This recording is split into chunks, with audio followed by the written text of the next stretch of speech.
All right, and welcome to tonight's IDS webinar. I'm Dr. Lee Sheldon. My guest today is Bill Williams. Bill Williams is from A Cut Above Video. He videos all over the country. You've even been all over the world. Yeah, I've been to Bangkok. Bangkok, Thailand. Yeah. And not visiting, you're actually working. Yeah, but don't tell the Bangkok government that. So, Bill, tell us a little bit about yourself. Well, I started my career as an electrical engineer. I worked in aerospace engineering. I was a missile guidance engineer. Worked at General Electric, and they transferred me from California to Florida, Cape Canaveral. And when the project I was working on there ran down, I liked Florida. I wanted to stay here. I got a job at Martin Marietta in Orlando working on another missile system. And ultimately, 31 years ago, followed a childhood dream to make movies, and I started a video production company, which I'd been working in full-time. There was some overlap. I wanted to make sure it worked before I quit my paying job. And been doing full-time video production for 29 years now. Terrific, including for me. Yes. Yes. Yes, we met probably 15 years ago. That's and actually working on a video right now. That's right. So let's talk, let's get into the PowerPoint. You ready to get to the PowerPoint? Sure. Okay. So let's do that.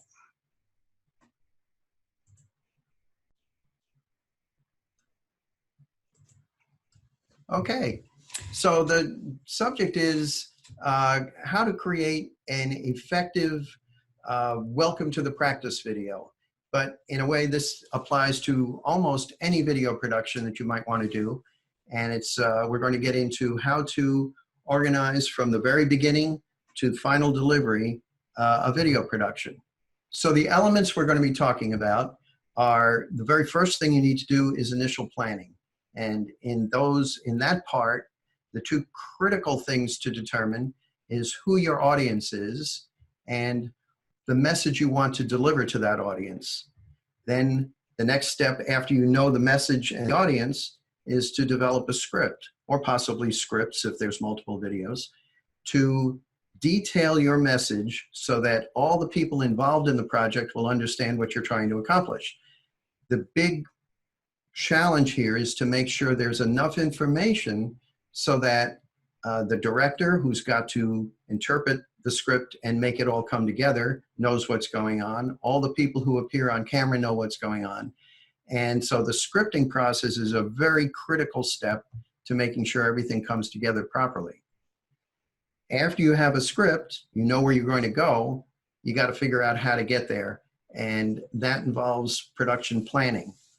So there are a lot of elements in production planning, from securing shooting locations, actors, props, got to allow for travel time, contingencies, meals, got to secure a crew and equipment, and make sure everybody can be scheduled at the right time in the right place. And the bigger the project, the more people involved, the more challenging that can wind up being.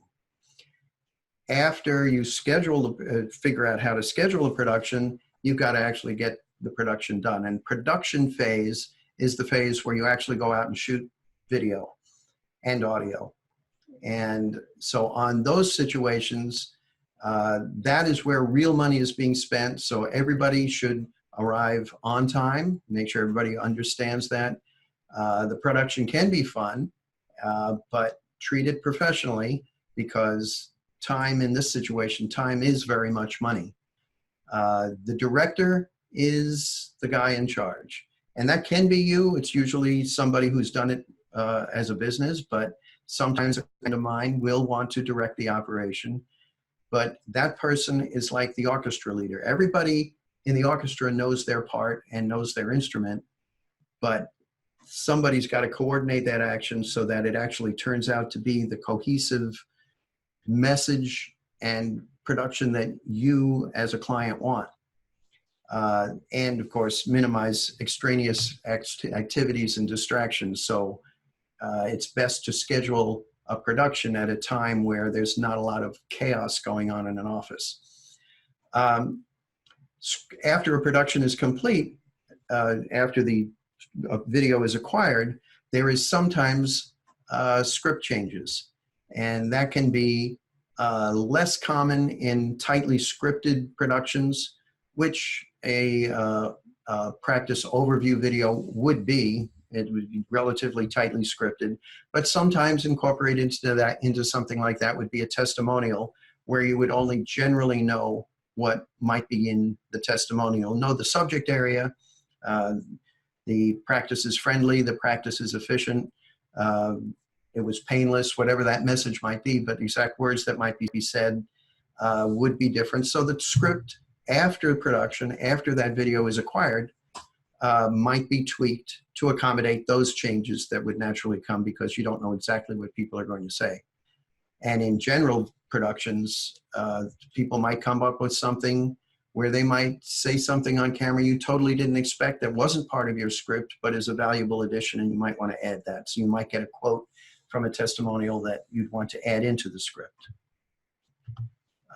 Post-production is like watching paint dry.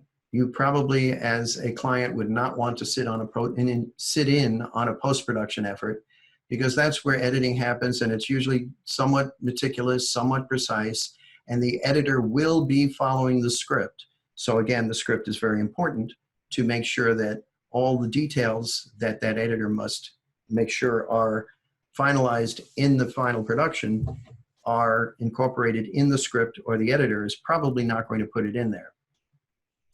After it's that edit is complete, the client reviews it, and if there are any mistakes or changes needed, they are made, and a final video is delivered.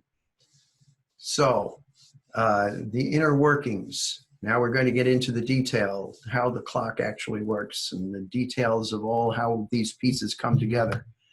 So the first part, initial planning, is how you conceptualize the project so that you can focus your audience on your message and achieve the goal, whatever goal that is, come to your practice. So in the initial planning, the first thing you want to do is define the audience. The two questions I ask always when I'm dealing with someone, when I'm initially planning a project, is who's your audience and what is your message? And so you may have multiple audiences. You may have a younger audience that is focusing more on preventive care, and an older audience who are looking more at restorative activities. So you may want two videos, one targeting the younger audience, one targeting the older audience. Let me address that for a second, because we found exactly that. You cannot mix messages very well when you're doing a video. We all want to save money by doing a single video. And of course, the people in our group are mostly doing older adults, complex dental cases, periodontal disease cases. So I think for that group, the people who are members of the IDS, that's that group. But if I had a general practice and I was treating kids and we were doing Invisalign and we were doing dental implants, you can't do that all in one video. Because even, I'm sure when you script it and when you're developing your elements, you're actually saying, all right, what would a younger person look at and what would an older person look at? Just like any TV network would. Yeah, if you're promoting Invisalign, you should want to see us on there. No. I think it'll work. All right. Yeah, it's crafting the message that focuses on your audience. And along those lines, people like to see people that look like them. So if it is an older audience, you should make sure you have older patients depicting patients. And similarly with a younger audience, the converse would be true. And the messages should be, in today's world, we have multiple ways to deliver messages. The most common, what we're talking about right now, would be a video message, probably on your website, on Facebook or something of that nature. And there it used to be very expensive to put out multiple messages, multiple tapes. So people did do a single video that would cover, and it could be 5-7 minutes long, which in today's world is a real snoozer. You're not going to get somebody to watch a 7-minute video unless it's on a subject area they're specifically interested in and they want to know how a dental implant works. How is that process done? That they may watch, but to attract them to your practice, they're not going to watch a 7-minute video. 1 minute, 2 minutes. That kind of range is becoming much more common. And it's a lot easier to deliver those now because of the internet, where you can produce multiple videos. And on your office site, you could perhaps have an overview video, but then specific subject areas addressing specific issues, questions people might have. So you might have more than 2 videos, an older audience, a younger audience, and then addressing different procedures within that grouping. And but back to the overall process of producing just one video, you want to deliver a specific message to your audience. You want to have that somewhat narrowcast so that people relate to it, and that message is something more personalized to them. And the internet, of course, makes that easy to do. Another thing that does is, when it's targeted, is SEO, search engine optimization, is enhanced, because along with the video go keywords, tag words, and you can even put the whole text of your video up there, so that when people are searching on, in Lee's case, dental implants Melbourne, if those are the keywords that are part of his website, he's probably going to come up first. So thinking about what words should be in the video is another thing to do when you're planning out the video. The key phrases, not words. Implants is too broad. You're going to have a billion hits on implants, but dental implants Melbourne would be much more specific, and people might type that in. So if you can focus on doing key phrases, adding key phrases into your video or in your planning process so you can incorporate them into the video, will be very helpful. And as I said, having something that directly relates to your viewer is going to help keep their attention. So that is the idea behind your video. And there's a little thing here: interest, idea. You want to quickly grab and hold your viewer's attention. That will develop desire. Establish a desire for that which you are offering them, so that you can create excitement about your product or service and create a positive emotional excitement. That will be a strong motivator to take action. And when you follow that process of creating interest, desire, excitement, action in a short period of time, you then simply have to lead the horse to water and get that person to take the action you want. Never buy video production again. Unless it's backed by the right idea.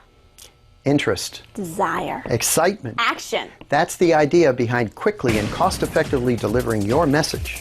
Well-planned video doesn't cost. It returns value on investment. And after 24 years, we know how to deliver return on investment. Here's our no-cost, no-obligation offer. We'll listen to your goals and discuss some value-added ideas. Then you decide what to do next. Call us or email us, and we'll get the ideas flowing.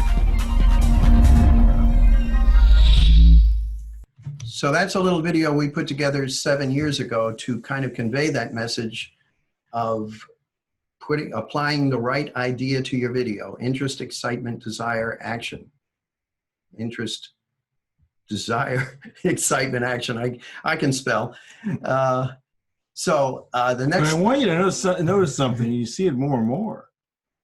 For each scene, each scene was only 1 second, 2 seconds. I mean, it was really moving. Right. It does. That was kind of a teaser video, and it gets somebody excited, interested. We're not really selling anything there. There's no hard sell. It's just to create that desire. These guys, that was a video, obviously a promotion for our video production business. That was my partner, incidentally, with me there. We were business partner, in case anybody, business partner.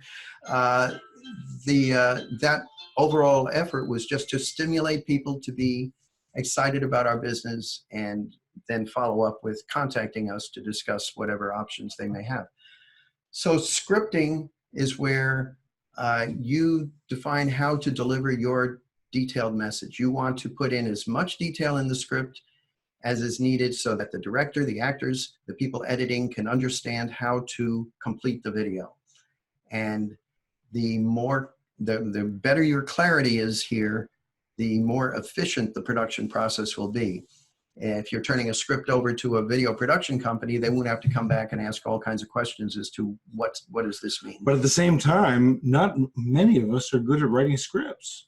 Well, you gave me a script that was pretty well outlined, defined. We did a production where I got a script that was, we'll show you a second version of it in a moment, was pretty well defined. So I just had to kind of add pictures and put it into a format that an editor could follow. So in that case, my client, Lee, defined his idea to me in terms that made dental sense, and I put them in terms that made video sense. And we then had a blueprint to work from that we both understood and agreed to. Okay. And what if somebody's not a good writer, or they say, I can't do it? What do you do? What I do then, and that's the more common scenario, what I do then is I would go to you or whomever the client is, and I interview you and find out the things that were important in the video, the message you wanted to give the audience, and I take notes, and I would get sometimes pictures or raw material or write-ups or websites that I can look information up on. And a perfect example of that, we're doing a video this month, we're finishing it up, for the American Society for Mohs Surgery. And I have a personal friend who's a Mohs surgeon, and I discussed with him what was needed. And then I went and did some independent research. And based on keywords, they told me they wanted to have their improve their search engine optimization on. We developed 13 scripts. I developed 13 scripts that they then reviewed and made medically correct. I made them video correct in this case, and then they made them medically correct.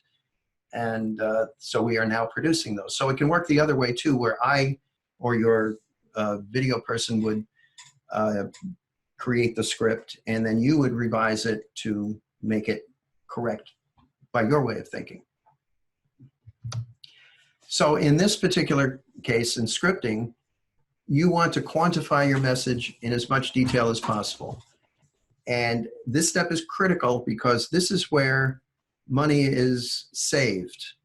You've got basically one person at a time working on a script, so you don't have a big staff that's putting this together.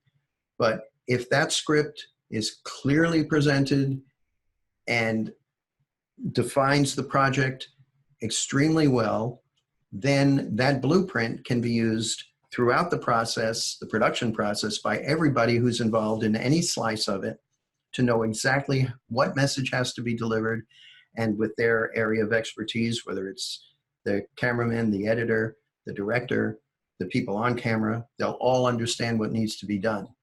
So it defines all the visual content, the new video to be shot, stock video that might be needed, still images, new or existing, archival material, graphics, any special effects. The audio is defined, all the audio that must be acquired on camera, or any voiceover that might be done in post-production, and any music or sound effects.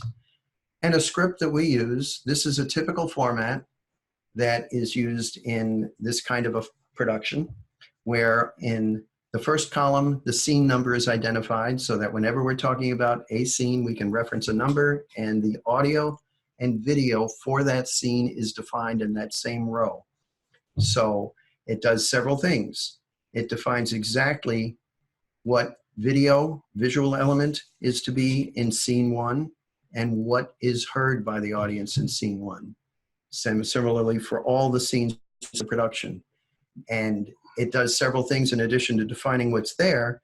If you have a lot of jabbering and one still image, that will be very obvious because the column with all the audio is going to be big, and you'll have one still image, in this case of scene 2, that just says dentist. That's going to bore somebody to tears. You will know that right away from the script and be able to fix it by either putting in multiple images over that or cutting your text down. And remember, this is a visual image, a visual medium, so you don't need to say everything. A picture is worth 1,000 words, so you can show a lot without saying everything. So next step after the script is created is production planning.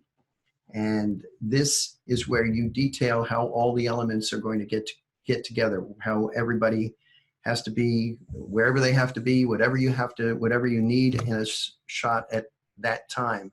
So the things that are important to secure is a shooting location, which in your case will probably be your office, and the dates that will be shot, any props that are needed, and we'll you need to plan for setup and strike time, which with a production company, you will be able to determine that, because most people will need 45 minutes or so to set up for the first shot.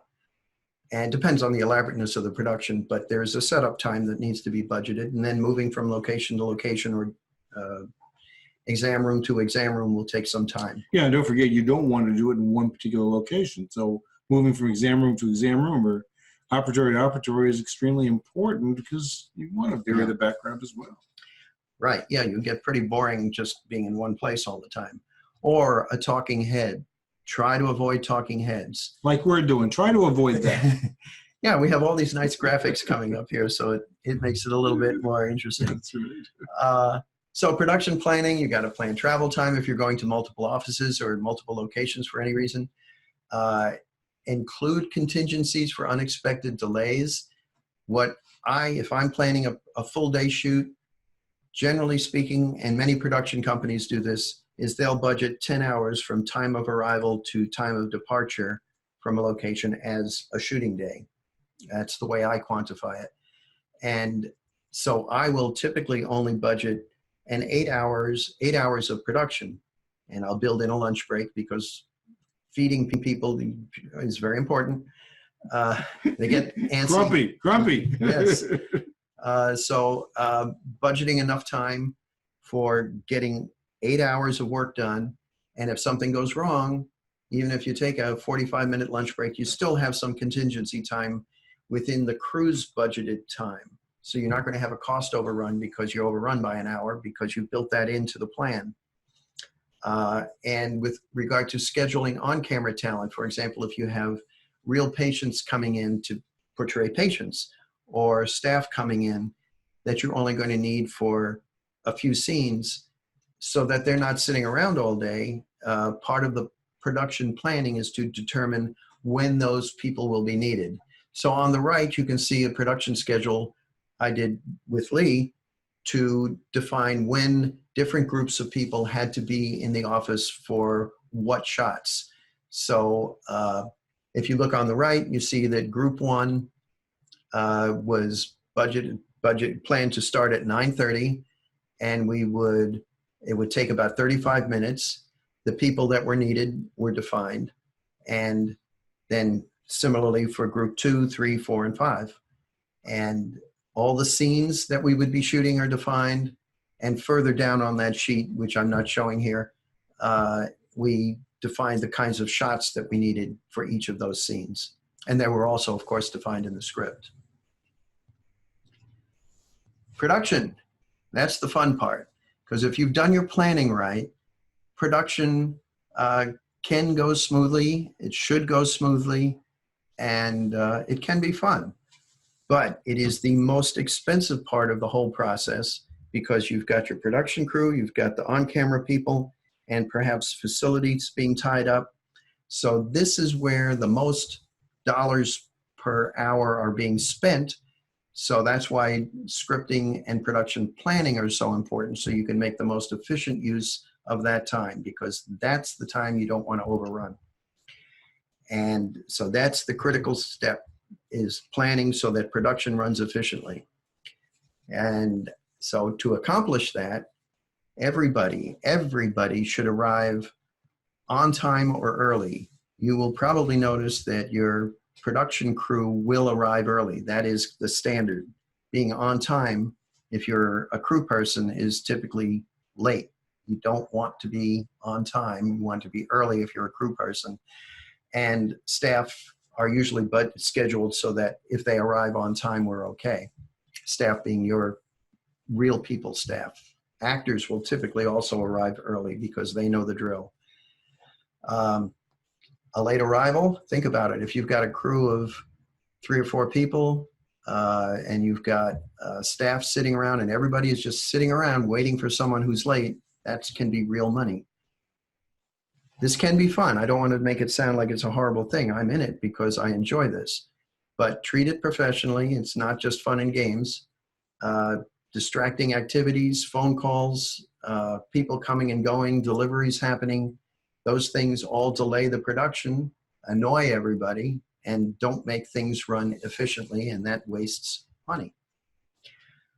Following direction. The director is the conductor. He is the person who is determined to, or his job is to interpret the script and make sure that everything that goes on the set, everything from what the crew is doing to what the actors are doing, it's his responsibility or hers to make sure that everything is running smoothly. So that is the person who's in charge. Listen to them, try not to distract them and interrupt them.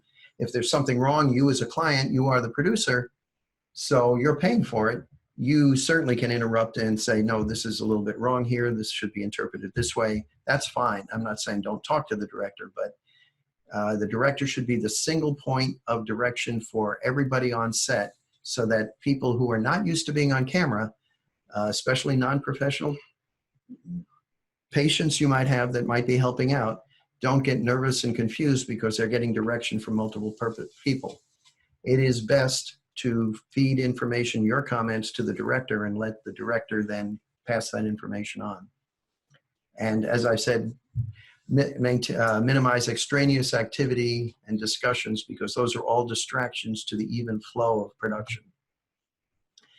After production is done, as I've said earlier, you may get information, you may get interviews that are a little different than what was expected, and the script may need to be adjusted to accommodate those changes.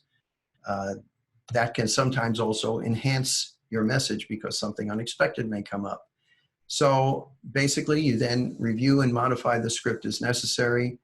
In an office overview video, that is less likely to happen than on a testimonial video.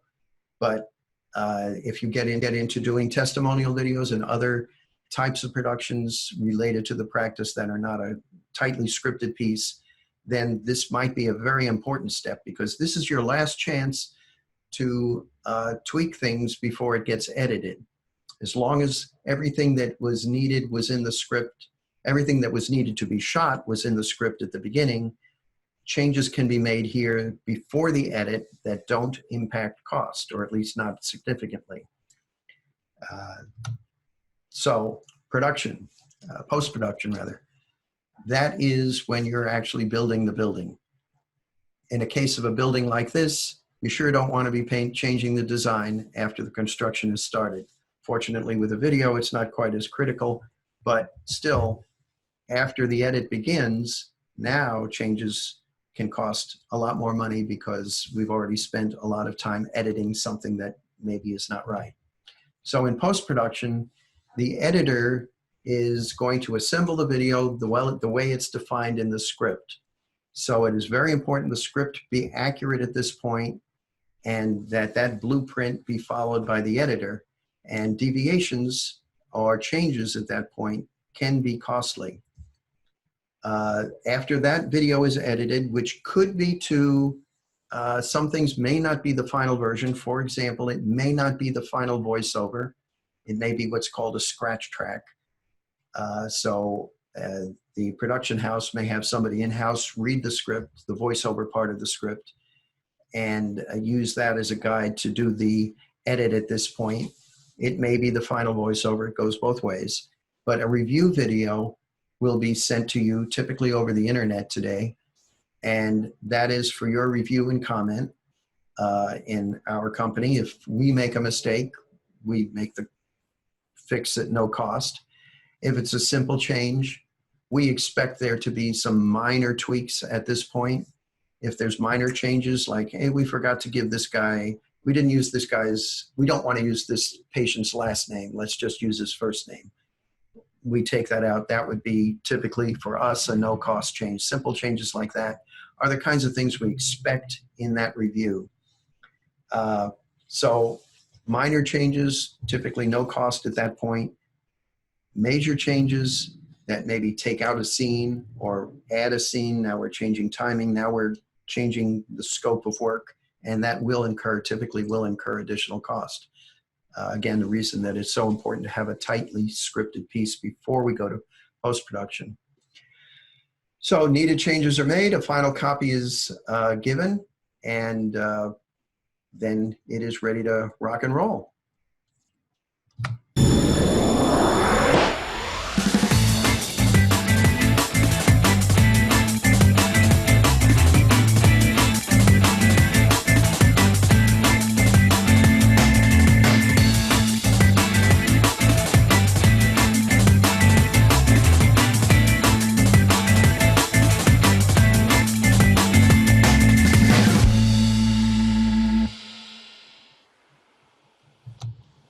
So properly planned and properly executed, video is effective. Summary: initial planning, define your audience and message. Scripting, quantify your message in detail. Production planning, probably the toughest part of this whole project, especially when you have a large number of people, is to secure all locations, props, actors, and crew. Post-production, production is where the most money is spent. So be very prepared and have all the ducks lined up before you go to production. Script review and revision after production, an important step to make sure that it's your last chance to get out without any big cost penalty. And post-production, pulling it all together, the editor completes the project, gives you a final review to accept, and then it's finalized, and we're done, except for one thing: the cost. Question I get asked all the time is, what does it cost? I don't know how much it costs, because we need to know some things before we can estimate the cost of a video. So you can we can start with a detailed script, which allows a competent video production company to define the cost based on that script. Or you can give a production company a budget, and we can create a script to fit that budget. But the important point is, whoever controls the production, which is the producer or director, controls the cost. So you can turn the responsibility over to a production company and work with the constraints that are mutually agreed upon, or you can control the cost and basically pay a la carte. And both ways work. I work both ways frequently, and there's no good or bad way to do that. Whichever way you're comfortable is the way that it should be done. Remember one thing, very important point, is changes to approved material will increase costs. So if you've got a script that the production company is working to, and then you change that script after they've spent money implementing the way it was written, that will cost. And cost, the dollar cost is probably not as important as the return on investment.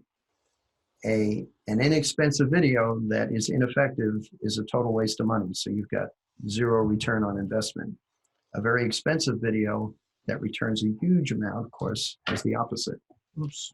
So that's okay. That's I it. didn't mean to do that, did I? No, but the timing was good. I'm done. Well, it intrigues me. You said actors, hiring actors, or you might hire a voiceover personnel. Right. How do you make that decision? How much for a dental practice? How much of a difference is going to make as to who we hire to read? That's a good point. And in the case of the video we're working on, we have just talked about using a male voiceover person. And at this point, I guess most dentists are male, and it's an authority type voice. We got quite a few female dentists. I mean, I'm getting myself in trouble, right? Yeah, we're getting close to 50-50. Really? Yeah. Okay. Yeah. For example, on a medical video that I have worked on, not mine, but I shot for somebody else, there's a female voice because it was the warm more compassionate voice we wanted in that production. Yeah. It's basically, again, just like the people that you would want to appear in the video, it would be people like the people that you are talking to. So we will have in your video, well, I haven't picked someone yet, but I may pick somebody. Oh, okay. I have somebody in mind. Okay. My son's a TV broadcaster. Matt? Or does No, he do Daniel. NBC Oh. Sports Northwest out in Portland. Oh, Portland, Oregon. So Well- he does voiceover work. So we may hire somebody from the family. okay. Yeah. So Well, that would be fine. that means it'll be a full family production. Except for Dr. Furtado, but he's becoming a member of the family too. So you really just want somebody that the patient can relate to, that your viewer can relate to, and feel comfortable with. Originally, we had Lee going to be on camera, not do the voiceover, but do the on-camera segments. Which, if your son's going to do the voiceover, maybe we should put you back on camera. We may. Uh, You never can tell. which we can do in the studio. Yeah. Which is another thing I didn't talk about, but a possible shooting location is a studio. And our studio is only 3 miles from here, so it's very convenient. But there we've got a green screen, and in that situation, we can use a teleprompter. So if there's a lot of text, you could be using a teleprompter, just read off the teleprompter. It looks like you're looking right at the camera. It's an inexpensive, effective way to do on-camera work if you have access to a studio like that. The alternative is you can an opening or closing statement on your video, and that could be shot in your office. I would recommend planning it so that it's not one big long chunk of text, but that it's broken up into relatively small pieces, again, so that we don't have any long scenes without anything changing. As you saw in both the video samples, there was things changing all the time. Yeah. And that's important. You know, if you take a look at any show, any commercial you see on TV now, you'll notice, look, it's scene after scene after scene. You know, 1 second, 2 seconds, 3 seconds, things need to move. That's just the way things are right now. Which is, those 2 samples I showed was far too fast-paced for the kind of videos we're talking about right now. But generally speaking, you want to keep things moving. So even if it's not moving that fast, it just needs to have a quick feel to it. Great. Bill Williams, cut up a video. Good guy. I hope so. Thanks for joining us tonight's webinar. Thanks for being with us, Bill. Thank you, Lee. And we'll see you again soon. Good night.